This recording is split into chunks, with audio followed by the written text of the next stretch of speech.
देवी नारायण नारायणी नारायण ब्रह्मा नारायणी विष्णु नारायणी ब्रह्मा नारायणी विष्णु नारायणी शिव जी नारायणी नारायणी नारायण शिव जी नारायणी नारायणी नारायणी ब्रह्मा नारायणी विष्णु नारायणी ब्रह्मा नारायणी विष्णु नारायणी शिव जी नारायणी नारायणी नारायणी शिव जी नारायणी नारायणी नारायणी बोली नारायणी भगवती महारानी की जय लक्ष्मी नारायण भगवान की जय गौरी शंकर भगवान की जय। अब सरगादी ऋषि जो हैं श्री सूत जी से एक प्रश्न करते हैं। साधु पृष्ठम महाभागा लोकानाभिधिकाम्ययः सर्वशास्त्रस्य सारं वदो वक्षामि सुतः। बोले साधु पृष्ठम महाभागा, हे ऋषियों आप एक विशेष जो आपने प्रश्न किया है कि संसार का कल्याण कैसे होगा, सर्वशास्त्र पुराण की संज्ञा किससे तुलना की है। लोकानाम हित काम्या, लोक हित के लिए ये सत्संग जो रूपी है वह कल्याणप्रद है। सर्वशास्त्रस्य यत् सारम, सर्वशास्त्रों का सार है वह तत्वो वक्ष्याम्य शेषतः, वह विशेष भगवती आदि शक्ति की कृपा है। अब श्री सूत जी ने फिर कहा कि सरकादियों सूत सूत महाभाग वदनो वदताम परहा। सूत जी कहने लगे सुनो, ये जो देवी भागवत है इसकी श्रवण विधि है संसार में विशेष पुण्य फल प्राप्त करने वाली है। और जो व्यास जी जो हैं उन्होंने किसके लिए श्रवण कराई, कौन ने कहा, सरकादी ऋषियों ने। अब सरकादियों ने जब सूत जी से कहा कि बताइए इस पुराण को भगवान ने श्रवण तो कराया पर इस पुराण के लिए किसने और किसको श्रवण कराया, तब उन्होंने कहा पूर्वमस्य पिता राजन् परीक्षित दक्षकाहिनः संदृष्टस्य समृद्धो राज्ञा भागवतं श्रुतम्। बोले पूर्व काल में पूर्वमस्य पिता राजा परीक्षित दक्षकाहिनः, बोले पूर्व काल में एक जो द्वापर हुआ है और द्वापर में जो राजा परीक्षित जी हुए और राजा परीक्षित जी को जब श्रृंगी ऋषि ने जब उन्होंने श्राप दिया कि सुनिए आज से 7वें दिन आपकी मृत्यु हो जाएगी तक्षक नाग की डसने से, और वही डसने से जब मृत्यु हुई और वह सुखदेव जी ने राजा परीक्षित जी के श्रीमद् भागवत सप्ताह ज्ञान एक श्रवण कराई और परीक्षित तक्षका है, तक्षक नाग के काटने से उनकी मृत्यु हुई। संदृष्टस्य समृद्धौ राज्ञा भागवतम श्रुतम्, बोले तक्षक नाग के काटने से उनकी मृत्यु हुई और उनकी जब मृत्यु हुई तो सदगति उन्हें विशेष प्राप्त नहीं हुई। उनके मन में जो था वह क्या नहीं था, मन में शांति प्रदान नहीं था। बोले मन में मैं इसलिए शांति नहीं क्योंकि बोले मैंने एक ऋषि का अपमान किया, मैंने भले श्रीमद् भागवत श्रवण कर लिए पर मन में जो गिलानी थी वो आपको गिलानी नहीं गई। मृत्यु हो गई तो उनके पुत्र राजा परीक्षित जी के पुत्र हुए जन्मेजय, और जन्मेजय के ही उन्होंने श्रीमद् देवी भागवत श्रवण कराई। व्यास जी ने जन्मेजय को श्रवण कराई। यजमान विशेष बने हैं कौन? जन्मेजय। व्यास जी जन्मेजय को सुना रहे हैं और जन्मेजय ने अपने पिता की मन की शांति के लिए प्रति और उनके पिता के कल्याण के लिए क्या किया है? श्रीमद् देवी भागवत। ये भागवत में भागवत की महत्व की कथा है। बोले और क्यों सुनाई है? पता है कारण? एक कारण भी है उसमें। बोले कहने लगे कि भगवती आदि शक्ति जन्मेजय से कहा कि बोले आदि शक्ति जो है उस विष्णु से भी ऊपर है, ब्रह्मा से ऊपर है, शिव से ऊपर है, और वो आदि शक्ति है। उनके मन में एक द्वेष, मन में एक शंका उत्पन्न हो गई। जन्मेजय ने बोले मेरे पिताजी के लिए सुखदेव जी ने श्रीमद् भागवत श्रवण कराई थी। बोले श्रीमद् भागवत से उनका कल्याण नहीं हुआ क्या? बोले नहीं, कल्याण तो हुआ पर मन में उन्हें शांति प्रदान नहीं हुई। उनका कल्याण तो हो गया पर मन में शांति नहीं हुई। देवी भागवत कहती है। बोल दुर्गा महारानी की जय। तब जब मन में असंतुष्ट रहे वो, तो जन्मेजय के कहने पर व्यास जी ने जन्मेजय को श्रीमद् देवी भागवत श्रवण कराई गई। और यह जो है पूर्वस्य पिता राजन परीक्षित तक्षका हिना संदृष्ट दस संदो राजा भागवतम श्रुतम। वह जन्मेजय के ने व्यास जी से निवेदन किया कि व्यास जी आप मुझे ऐसा कोई पुराण बताइए। तब वह देवी पुराण जो है जन्मेजय को व्यास जी ने श्रवण कराया। अच्छा देखो, उसमें एक कारण है। जब हम कोई कथा श्रवण करते हैं तो मन में शंका कभी कभी आ जाती है। जैसे मन में शंका आ रही है तो बोले गुरु जी भागवत जी में तो ऐसा कहा गया है कि भागवत से राजा परीक्षित जी की वह मुक्ति हो गई थी, पर देवी भागवत ये क्यों कह रही है कि उनकी मुक्ति विशेष नहीं हुई थी, आत्मा मन में शांति नहीं हुई थी? बोले भागवत में लिखा है, देवी भागवत में। बोले जो व्यास जी जन्मेजय को देवी भागवत श्रवण करा रहे थे, तो देवी भागवत जब श्रवण करा रहे थे तो कभी भी कोई दृष्टांत हो तो मन में संदेह नहीं रखना चाहिए।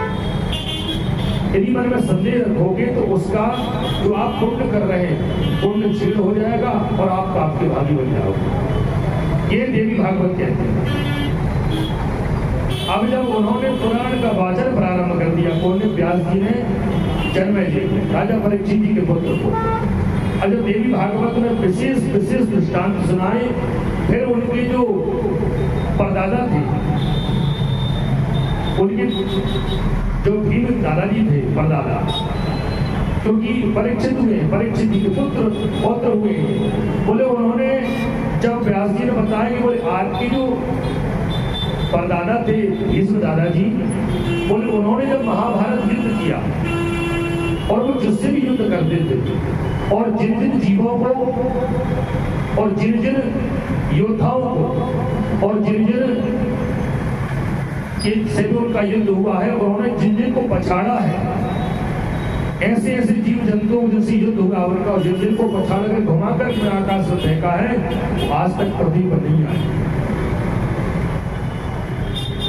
अब देखिए हमारा और आपका तो क्या कहना है। जब व्यास जी जन्मेजय को द्वापर में श्रीमद् देवी भागवत श्रवण करा रहे हैं, तो जब उन्होंने शंका रखी तो व्यास जी ने कहा कि सुनो, इन पुराणों में शंका नहीं रखना चाहिए। शंका रखने से आपका अहित है। आप जिसके उद्देश्य से करा रहे हैं वो आपका उद्देश्य पूर्ण नहीं होगा। बोले कैसे? बोले जो मैं आपको कथा श्रवण करा रहा हूं उसमें तनिक भी संदेह नहीं रखना चाहिए। अब जन्मेजय ने कहा कि आप गुरुदेव, आपकी जो वाणी है कुछ असत्य लग रही है मुझे। अब जन्मेजय ने जब ऐसा कहा तो व्यास जी ने कहा कि सुनो पुत्र, मैंने मेरे जो पिताजी हैं पराशर जी के पुत्र व्यास जी के पुत्र सुखदेव जी, बोले मेरे जो पिता से मैंने जो ज्ञान प्राप्त किया है, उस ज्ञान के प्राप्त से ही मैंने तुम्हें जो कथा श्रवण करा रहा हूं उसमें संदेह मत रखो। तब जन्मेजय ने कहा कि नहीं बोले, पर मेरे मन में ये है, जिस जीव को जिससे भी युद्ध हुआ उसको उन्होंने फेंका है, वो पृथ्वी पर नहीं आए, कैसी बात है। बोले देवी भागवत का कोई भी प्रसंग जो है वह उसमें शंका मत रखो। बार बार कहा तो वह जन्मेजय नहीं माने, और जन्मेजय ने कहा कि सुनिए, मुझे तो ये आपकी जो कथा है मिथ्याभासी लग रही है। तो व्यास जी ने हाथ में संकल्प लिया और मन में ये संकल्प लेकर के कहा, श्राप नहीं दिया, पर उन्होंने ये कहा कि यदि इस देवी भागवत में और श्रीमद् भागवत में जो भी कथा है और ये सत्य है तो अभी तत्क्षण इस जन्मेजय के शरीर में फोड़ हो जाए। ऐसा जल लेकर के छोड़ा, श्राप नहीं दिया। उन्होंने ये कहा कि यदि मेरी जो वाणी है पुराणों में जो असत्य लिखा है तो उसके लिए कोड़ नहीं होगा, और सत्य भी है जो मैंने कहा है वो सत्य है, और तुम्हारे दादा ने जो सत्य किया है जो मैं कह रहा हूँ यदि इसमें सत्यता है तुम्हारे शरीर में तत्क्षण फोड़ हो जाए। और कुछ क्षणों के पश्चात वह जन्मेजय के शरीर में फोड़ हो गए, और जन्मेजय के शरीर में जब इतना भयानक फोड़ हुआ शरीर से वह बस निकलने लगा। अब हाथ जोड़कर जन्मेजय ने कहा कि स्वामी हे गुरुदेव, मैं आपको निवेदन करता हूं कि स्वामी मैंने आपसे और आपके वचनों पर, आपकी कथाओं पर मैंने संदेह रखा है, कि संदेह मुझे नहीं रखना था। तब व्यास जी ने कहा कि सुनो पुत्र, सुनो तुमने भले संदेह रखा, पर मैंने ये आत्मा से कहा कि जो मैं तुम्हें श्रवण करा रहा हूं पुराण, इसमें पूर्णतः सत्य है। इसलिए कभी कोई कथा श्रवण हो तो उसके मन में संदेह नहीं रहना चाहिए, क्योंकि पुराणों में इतने प्रकार के दृष्टांत हैं कि उनमें हम समझना, हमें एक जन्म तक तो समझ में नहीं आया। अनेक जन्मार्जित अनेक जन्मों के पुण्य, अनेक जन्म भगवान की कथा श्रवण करोगे, जब कई भगवान के चरित्र श्रवण और आनंद और समझ में आते। अब कोड़ जब उन्हें हो गया तो वह उन्होंने कहा कि गुरुदेव इस कोड़ से मुझे मुक्त कराइए। बोले सुनो, देवी भागवत बने बड़े प्रेम से, श्रद्धा से, भक्ति से, भाव से आप श्रवण करना।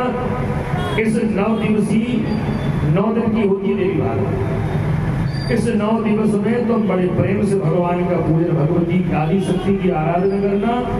भाई आदि शक्ति तुम्हारे कोड़ को भी मुक्त कर देंगी, कोड़ से तुम्हें मुक्त प्रदान करेगी, तुम्हारा कोड़ ठीक कर देगी। तब है 9 दिवसीय आराधना भगवती की।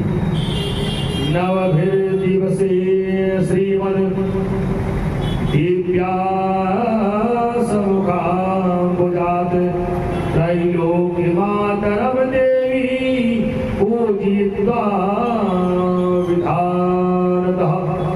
बोले फिर 9 दिवस जन्मेजय ने बड़े प्रेम से गुरुदेव की आराधना की, गुरुदेव के चरणों की वंदना की, सर्वोच्च आसन पर बैठा करके 9 दिवसे श्रीमद् 9 दिवस की श्रीमद् देवी भागवत श्रवण करें।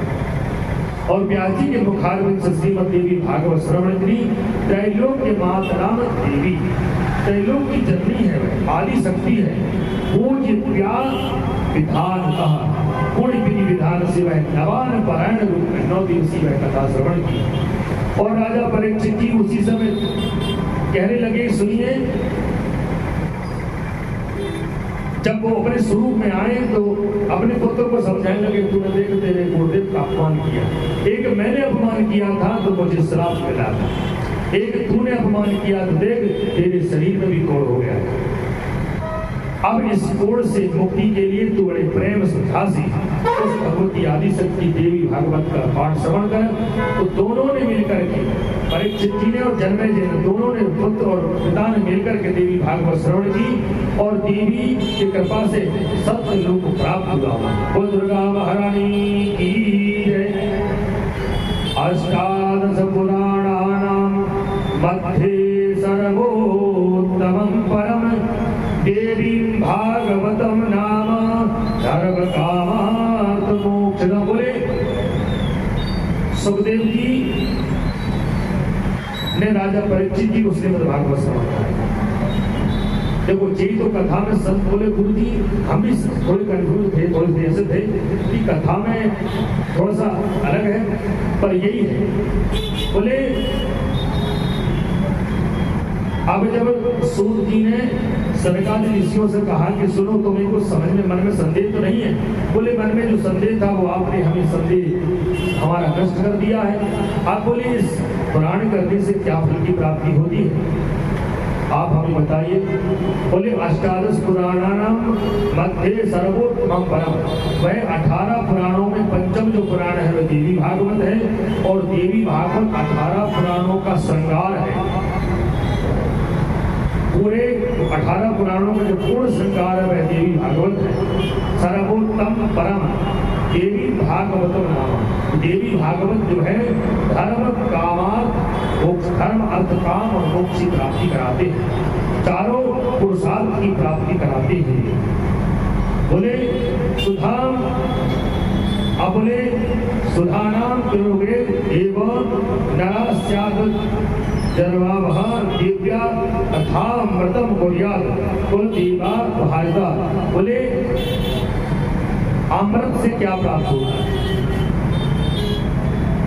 सूत जी ने कहा सरकारियों सुनिए, एक अमृत होता है, एक सुधामृत होता है, एक कथामृत होता है। बोले सुधामृत जो है सागर मंथन से निकला है, सुधामृत इसको पान करते हैं। तो सुधामृत जो है और कथामृत दो अमृत होते हैं। सुधामृत जो है वो सागर मंथन से जब निकलता है तो हम जो कथा कर रहे हैं ये सागर मंथन चल रहा है। इससे सर्वप्रथम सागर मंथन जब हुआ तो है उसमें कालकूट घुस निकला। तो हम जब कथा श्रवण करते हैं तो हमारे अंदर जो काम क्रोध मद वो है वो निकल जाता है। फिर अंत में जो सद्भावना रूपी जो अमृत हमें प्रदान होता है वो सद्भावना प्राप्त होती है, वही अमृत है। बोले सुधामृत क्या है।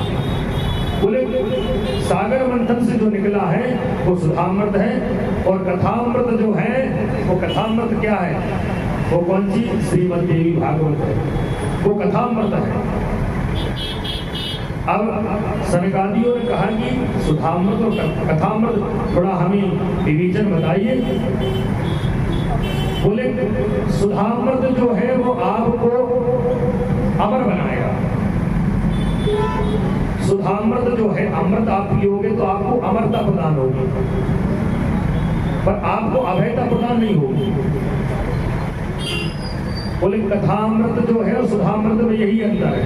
अमृत देवताओं ने पिया है पर उन्हें अभयता प्रदान नहीं हुई। भागवत करें 18 पुराण करें तो 18 पुराणों को संज्ञा दी है पंचम वेद की और पंचम वेद से जो अमृत निकलता है वो कथामृत है और सुधामृत अमृत देवताओं ने पिया है पर वह सुखी नहीं है। बताइए अमर तो हो गए वो पर जब कोई भी यंत्र बलशाली हुआ सर्वप्रथम वह देवताओं के पास लड़ने पहुंचे। कई बार कथाओं में आता है और देखा सुना भी है हमने और देखा है कि जब कोई देव से परेशान होते हैं देवी देवता तो भगवान श्री वैकुंठवासी के पास पहुंचते हैं और वो इस देव से हम परेशान हैं। जब अमृत पिया है तो आपके लिए तो परेशानी होना ही नहीं चाहिए। पर ये जो है क्या है सुधामृत जो पीता है वो अमर हो जाता है पर अभयता प्रदान नहीं करता।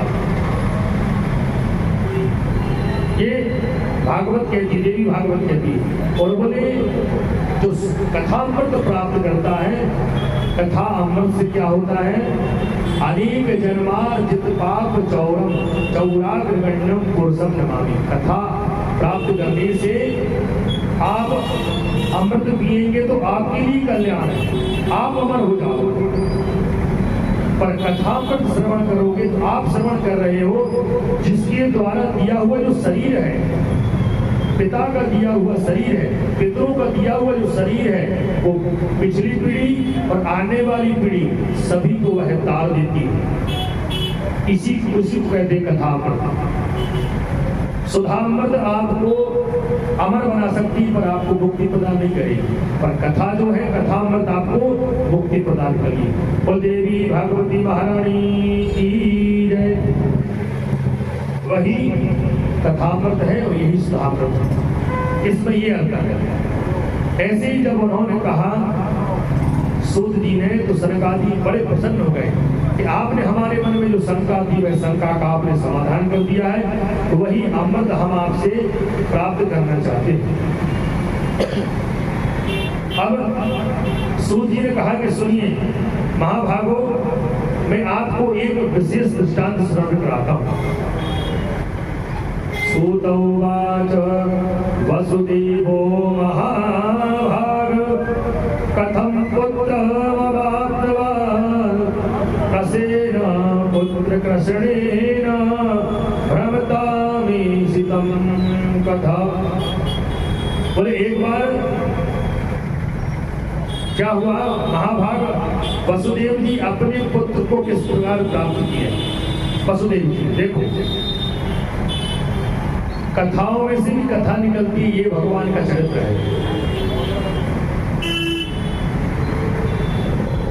सूत जी ने कहा सनकादियों, आपको एक बात आपको जानकारी मैं आपको बता दूं कि वसुदेव जी ने यदि अपने पुत्र श्री कृष्ण को कैसे प्राप्त किया है। ऐसे प्राप्त नहीं हुए भगवान श्री कृष्ण। बोले कैसे हुए हैं? बोले वसुदेव जी ने अपने पुत्र श्री कृष्ण को कैसे प्राप्त किए हैं और कैसे ही सत्राजित राजा ने अपने जो भाई है प्रसेन को कैसे प्राप्त किया। अब सनकादि कहने लगे, बोले इसमें ये कथा कहाँ से आई? बोले ये कथा है, देखिए आप। बोले कौन सी कथा? बोले श्रवण करिए। बोले देवी भागवतम सुतम वसुदेवेश समुदेव सूत कथामृता। बोले सूत जी ने कहा कि वसुदेव जी श्रीमद देवी भागवत उन्होंने की है। देवी भागवत उनके लिए श्रवण कराई है। उन्होंने देवी भागवत का पूर्ण फल प्राप्त किया था, तब उनके यहाँ पर भगवान श्री कृष्ण जी का जन्म हुआ, प्राकट हुआ है। बोले कैसे हुआ? बोले चलिए एक समय की हम आपको बात बताते हैं। बोले एक बार भगवान द्वारिकाधीश जो है द्वारिका में बैठे हुए थे। बोले सत्राजित भोजवंशी द्वारवत्या मुखम वसन् सूरस्याराधेन युक्तो भक्तश्च परमं सखः। बोले सत्राजित एक राजा हुए और भगवान द्वारिकाधीश जो है द्वारिका में बैठे हुए थे। पर एक दिन क्या हुआ तो वह विशेष सूर्य भगवान की आराधना की सत्राजित राजा ने। श्रीमद् भागवत में आती है देवी भागवत की ये कथा।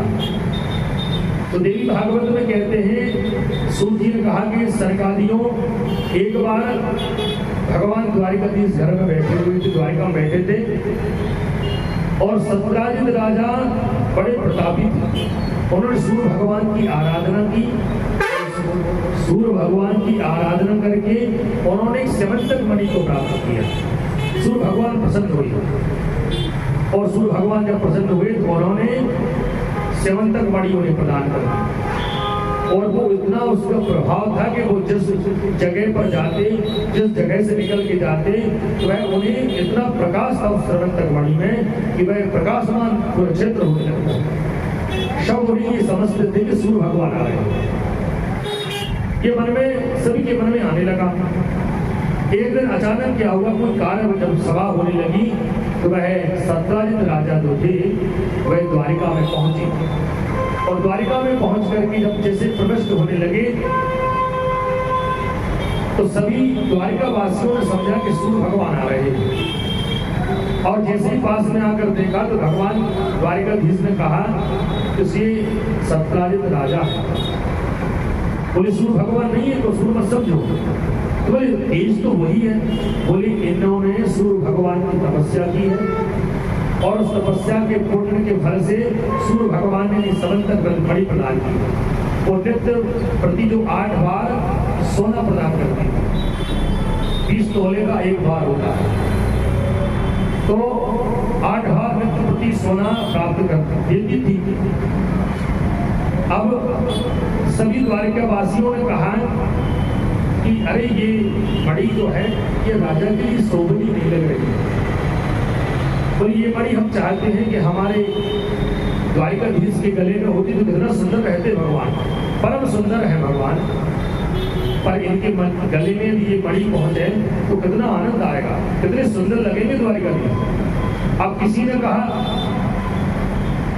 ने जब कहा तो सत्यजित ने कहा अरे बोले मैंने तपस्या करके इस समंतक मणि को प्राप्त किया है, मैं इनको कैसे प्रदान करूं, ये इसके अधिकारी नहीं है। ऐसा कहकर के चले गए। अब सभी द्वारिकावासी बड़े थोड़ी दुखी हुए। देखो आज तक हमारे द्वारिकाधीश को किसी ने कोई चीज की कमी नहीं है, मना नहीं की है, और देखो इन्होंने मना कर दिया। अब एक दिन सत्राजित जो राजा है, सत्राजित राजा घर में बैठे हुए थे। उनके पुत्र जो प्रसेन है, उनके छोटे भाई हैं, उन्होंने कहा कि ज्येष्ठ भ्राता मैं ये चाहता हूँ कि समंतक मणि आप मुझे प्रदान करें, मैं थोड़ा भ्रमण करके आता हूँ। अब सत्राजित राजा ने मना किया कि सुनो अनुज, ये मणि बहुमूल्य है, ये इसको मत पहनो तुम। पर अनुज भ्राता ने मांगा है, छोटा भाई है, उन्होंने कहा ठीक है। अब पहन करके वो चले। अब पहनकर जब वो चले तो वह आगे देखते हैं कि एक सिंह मिल गया, और इतना तेज था कि सिंह जो था धर्म स्वरूप था, वो जो भगवती कहते हैं कि हरि वाहन भगवान विष्णु भगवान ने प्रदान किया कि हरि भगवान विष्णु स्वयं बने हैं कि हरि वाहन राजन, कि हरि है वो। अब भगवान जो है देख रहे सब लीला, तो सिंह ने प्रसेन पर आक्रमण किया और उस मणि को अपने मुख में उसको धारण कर लिया। अब सिंह भ्रमण कर रहा था। अब इतने में उस जहां सिंह भ्रमण कर रहा था वहीं पर हमारे जामवंत जी जो थे उनकी गुफा थी वहां, और जामवंत जी वहां पर सविता से गोवाला सत्राजित मणिना, बोले सत्राजित का भाई जो प्रसेन था वहां पर पड़ा हुआ। और जामवंत जी ने देखा कि बोले ये ऐसा कौन सा सिंह है जो मणि इसके कैसे है। बोले गज के हाथी के मस्तक पर देखी थी, सिंह के मस्तक पर आज तक मणि नहीं देखी, कौन सी मणि है। उन्होंने जामवंत जी ने उस सिंह पर प्रहार किया और उसको मार करके वो मणि ले ली। अब मणि ले ली और जाकर के अपनी जो पुत्री जाम्बवती है, वह गुफा में साथ रहते थे परिवार के साथ, मैं अपनी पुत्री को वह पालित पोषक रूप में दे दिया। बोले बेटा मेरे पास तो कोई सामग्री नहीं है, पर मैं तुझे ये समंतक मणि प्रदान कर रहा हूँ। वह जाम्बवती जी ने उसके लिए रख लिया। अब ये जो कलंक है भगवान द्वारिकाधीश के मत्थे पर लग गया। जब पता चला, सत्राजित राजा ने कहा कि मेरा भाई कहाँ चला गया है और कहाँ अदृश्य हो गया। जब जहां तहां अपनी द्वारपालों सबके साथ मिलकर के सेनापति ढूंढवाया तो पता चला कि वह एक सिंह ने। अब किसी ने कह दिया कि नहीं स्वामी ये सिंह ने नहीं, वो द्वारिकाधीश की सब लीला है। उसी पर नजर थी आपकी ये समंतक मणि पर। देखो एक पल में ऐसा भी हो जाता है, एक पल में वैसा भी हो जाता है। अब भगवान ने कहा कि बोले मैंने तो कुछ कहा ही नहीं, अब आपने ही सब कुछ कहा था।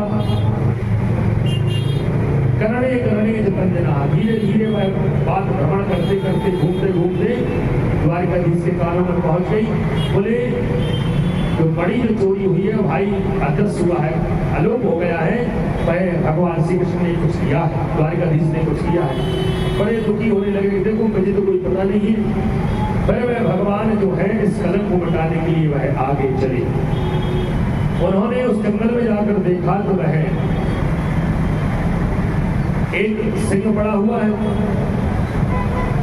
उस सिंह ने जो प्रसेन राजा है, सत्यजित राजा का जो भाई है, उसके लिए उन्होंने देखा कि देखो इसका सब भी यहाँ पर पड़ा है और सिंह भी पड़ा है, पर मणि कहाँ गई। अब जैसे ही मणि को खोजते खोजते वह जामवंत जी के गुफा में प्रवेश हो गए तो पूरे द्वारिका परिकर उनके साथ गए। देवी भागवत में लिखा है कि पूरे द्वारिका परिकर उनके साथ चले गए और वह सबसे कहा कि तुम यहीं रुको, मैं इस गुफा में जाकर के प्रवेश होगा। अब जैसे ही गुफा में जाकर प्रवेश हुए तो वह देखते हैं कि एक जो कन्या है उस मणि से वह खेल रही है। भगवान ने कहा देखो, अरे वाह, हमें कलंक लग गया है और ये कन्या यहाँ पर है। बोले ये लीला है सब। तो इस लीला को सर्च करते करते विचार करते करते वह कहाँ चले गए और वह जाकर के उन्होंने कहा कि अरे पुत्री, इसको मुझे प्रदान करो। बोले नहीं, ये बड़ी हम आपको प्रदान नहीं करेंगे। इतने में जामवंत जी आ गए। अब जामवंत जी आए तो वह कहने लगे सुनो, अरे तुम कौन हो। अब जामवंत जी भगवान द्वारिकाधीश को नहीं समझ पाए। अब दोनों में बोले नहीं, अब इस मैंने मेरी कन्या को ये पारितोषिक रूप में ये मणि प्रदान कर दी है। अब ये इसके अधिकारी ना मैं हूँ ना आप है।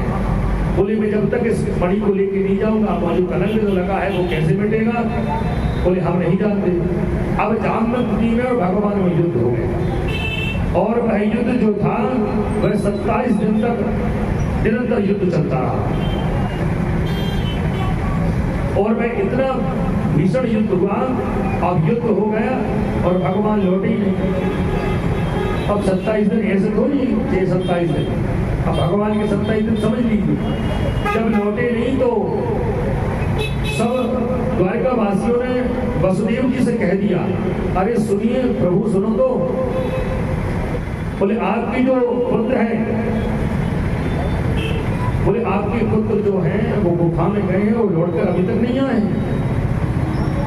तो वसुदेव जी बड़े दुखी हुए और दुखी होकर के अंदर जब बैठे हुए थे वो विचार कर रहे थे कि देखो मेरा पुत्र कहाँ चला गया है और कैसे अदृश्य हो गया है।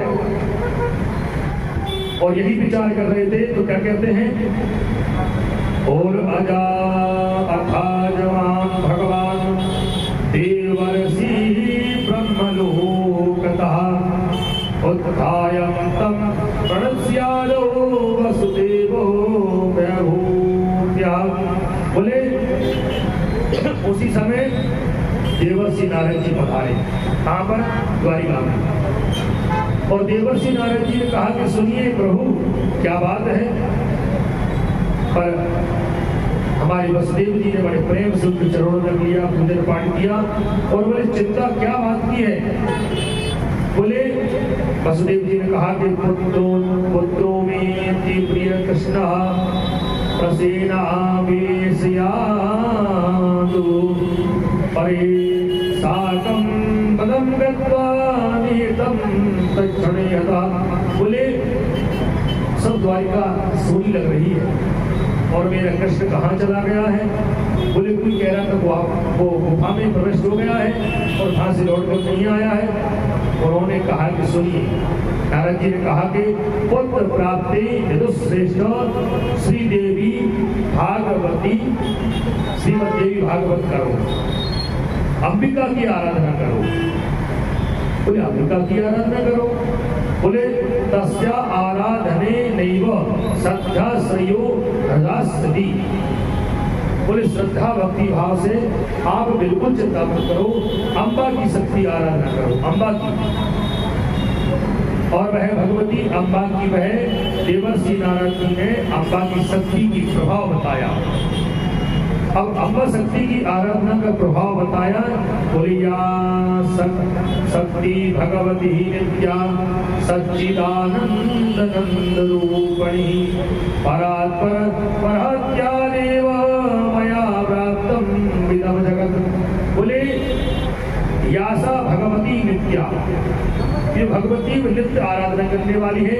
सच्चिदानंद रूपणी परात्पर दया देव्या या व्याप्त विदम जगत, कि संसार में जगत जो है उसकी व्याप्त है, और तुम्हारे पुत्र का जन्म जो है उस आदि शक्ति की कृपा से हुआ है।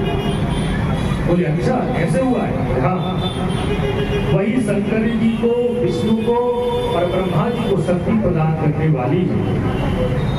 वह नारद जी के ऐसा कहने पर वसुदेव जी मुनि ने नारद जी को प्रणाम किया और प्रेम पूर्वक कहने लगे कि चलिए अब भगवती की आराधना कैसे की जाए। अब जब जैसे ही दृष्टांत बताया और नारद जी ने कहा कि सुनिए, तुम्हारे पुत्र का जो जन्म है ना वसुदेव जी, वो आदि शक्ति के माध्यम से हुआ है। अब जब जैसे ही कहा तो वसुदेव जी को एक दृष्टांत याद आ गया। बोले गुरुदेव एक निवेदन है आपसे। बोले ये दृष्टांत जो आप बता रहे हैं, मेरे मन में भी ये दृष्टांत मैं कह दूं। आपने जो सत्य कहा है वह सत्य ही आदि शक्ति की कृपा से ही मेरे घर भगवान कृष्ण का जन्म हुआ है। बोले हाँ।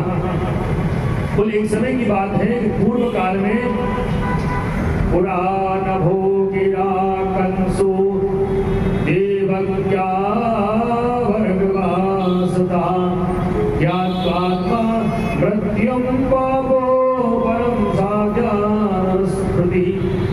बोले पूर्व काल में पापाचारी दुराचारी दुष्ट कंस जो था, वह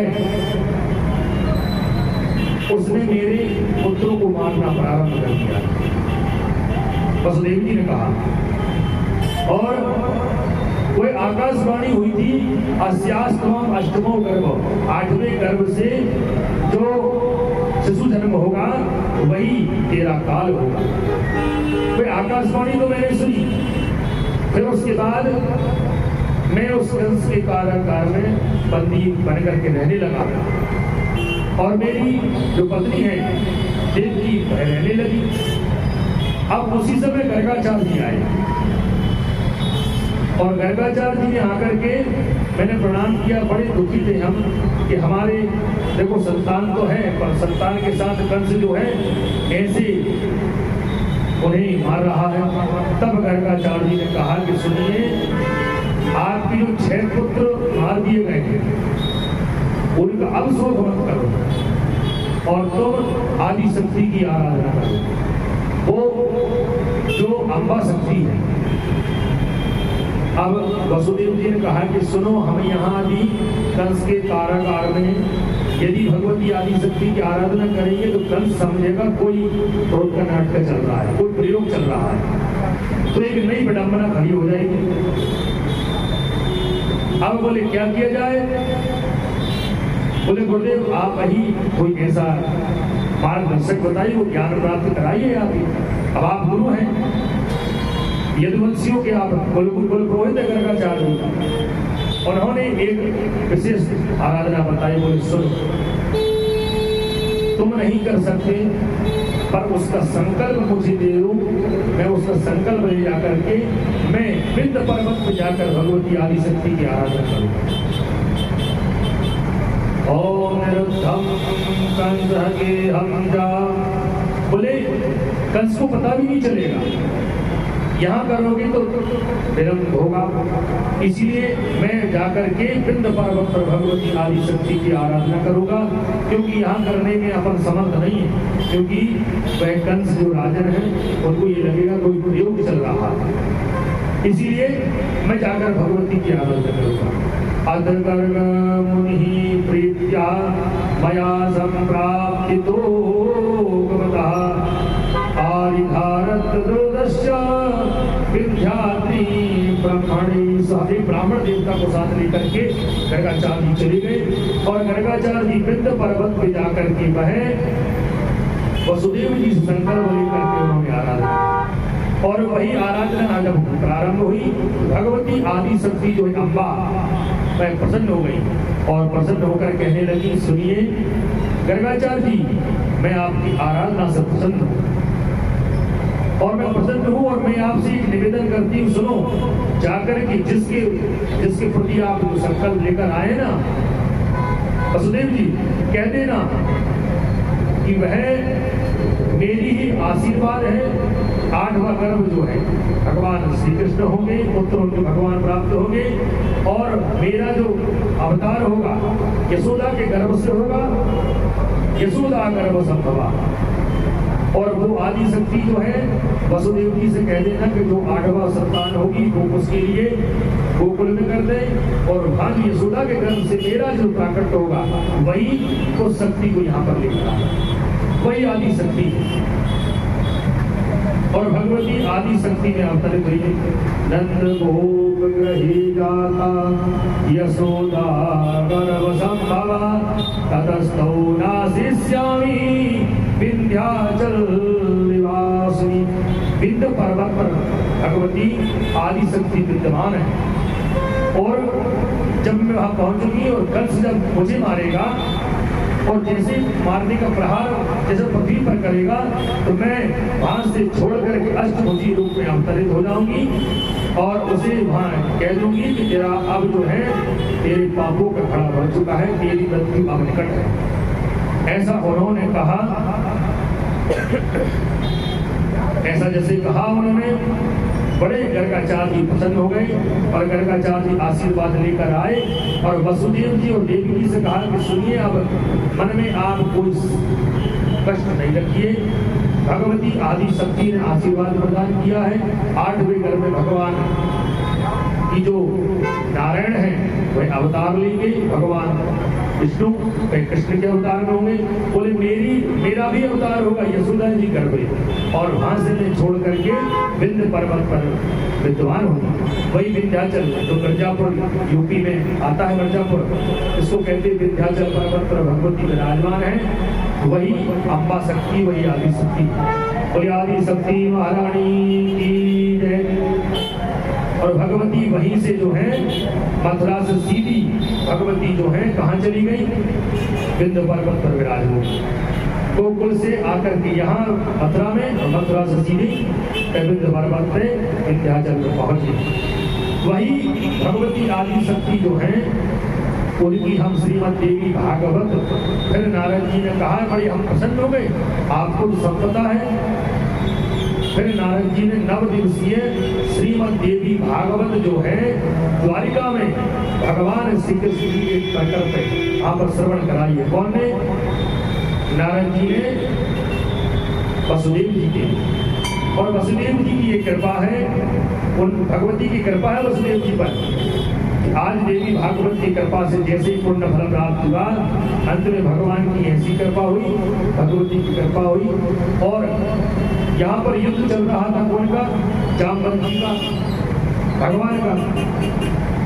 अब 27वें दिन जब आया तो भगवान युद्ध करते करते भगवान ने इतने प्रहार किए तो वह जामवंती शिथिल हो गए, और शिथिल हो गए और कहते बस बस प्रभु मैं समझ गया, हे भगवान, हे नारायण, मैं समझ गया कि आप ही मेरे राम जी हैं। बोले मुझे मेरे पिता ने और मुझे ब्रह्मा जी ने ये वरदान दिया था कि मुझे आपके अलावा कोई परास्त करने वाला कोई इस संसार में पैदा नहीं, पर आपने मुझे परास्त कर दिया। मैं समझ गया हूँ कि आप ही मेरे प्रभु से राम जी।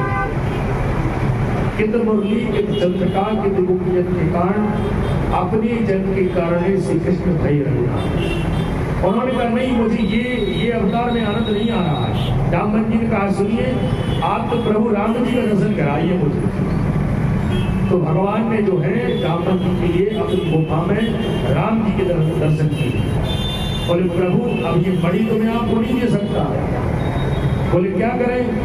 बोले इस पुत्री का विवाह मैं आपसे कर दूं तो ये, और बोले मैं उस समय विवाह आपने संकल्प लिया था कि गई विवाह करेंगे, पर आप तो द्वारिका धीर से अब तो बहुत से विवाह कर लोगे आप तो। बोले हाँ। तो भगवान ने जाम्बवती से विवाह किया और वह स्यमंतक मणि लेकर आए और लेकर आकर के अपने पिताजी से कहा कि पिताजी, और जैसे ही 9 दिवसीय की 9वें दिन की कथा हुई, संपन्नता की ओर प्रस्थान हुई, भगवान द्वारिकाधीश पहुंच गए और द्वारिकाधीश का सभी द्वारिका परिवार बड़ा स्वागत किया। अब देवी भागवत चल रही थी और नारद जी भी आए और नारद जी ने सबका कल्याण की कामना करके नारद जी वहां से चले गए। अब वसुदेव जी ने कहा कि सुनो पुत्र, जो तुम्हें कलंक लग गया, इस कलंक का तो निवारण करो। फिर वह तत्काल वह स्यमंतक मणि को लेकर के सत्राजित राजा के पास पहुंचे और कहा कि सुनिए, ये मणि आप इसको स्वीकार करिए। अब सत्राजित राजा ने कहा कि सुनिए प्रभु, अब ये मणि हमारे योग्य नहीं है। बोले क्यों नहीं?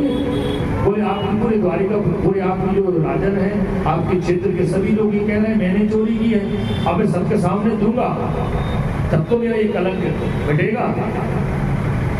पुलिस सभी गांव के व्यक्तियों को बुलाया गया और बुला करके कहते, सुनो प्रभु जी, ये मणि हमने नहीं, ये तो इनके जो प्रसेन भाई थे वो चले गए, सिंह ने उन प्रहार किया, सिंह के प्रभाव से जामवन जी ले गए और वह जामवन जी से हम लेकर आ रहे हैं। पर वह बोले प्रभु, मैं अब इस मणि को नहीं ले सकता। बोले अभी तो ले लो, इसको रखो। बोले इसका नित्य प्रति जो सोना 8 बार सोना जो दे रही है, वो सोना हमें आप देते रहना। बोले नहीं। पर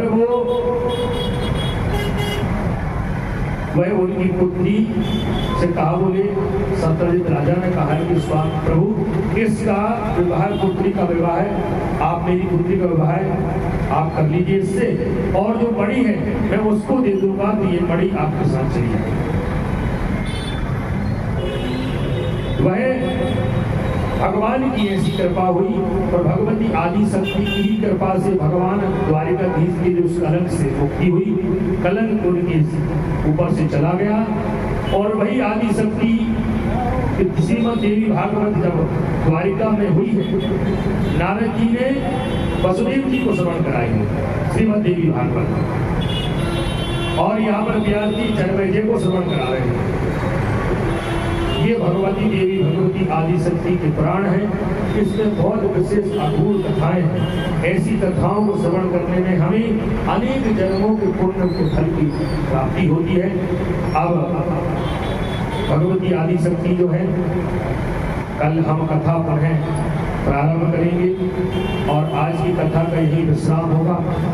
और बड़े सौभाग्य की बात है कि भगवती आदि शक्ति